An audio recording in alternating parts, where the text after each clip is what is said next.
The other thing is I I often suggest you frame, and I touched on this earlier, but frame that orphanage visit as a hometown visit instead. It is my strong suggestion. Here's why. Since you're since really someone else is 100% of charge of kind of the style of the welcome, exactly what happens during the time.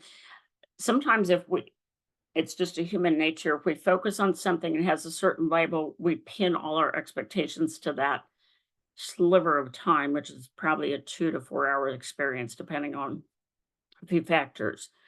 If you say, we're going to visit your hometown area, you can actually impact some of that. So let's say the orphanage visit is perfunctory. Nothing technically wrong with it.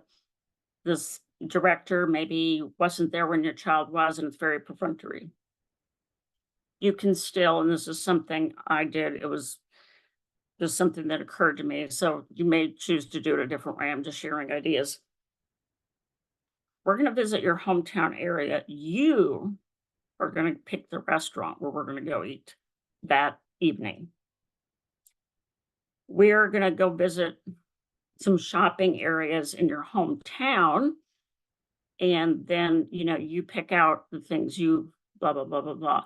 So getting some experiences that are broader than that slice of 2 to 4, 5, 6 hours, whatever it would be, is useful because you can influence it.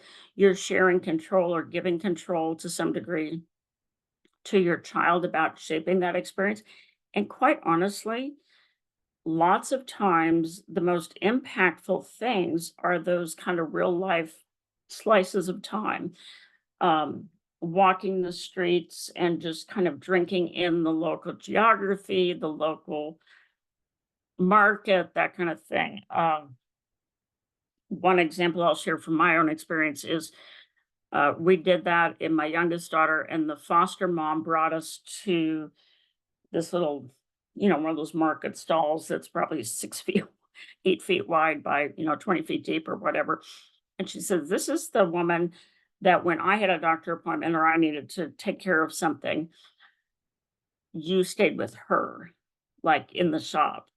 So we, of course, well, actually, that shop is a loose word, but anyway, the market stall, she gave both of my daughters like some hair ribbons and some things like that. So that has a lot of sentimental attachment. We also, my kids were young enough at the time. This is something that came to me like, I don't know, 3 days before we left. There was a vacant lot. And again, this is young examples, and I've taken my kids back um, twice.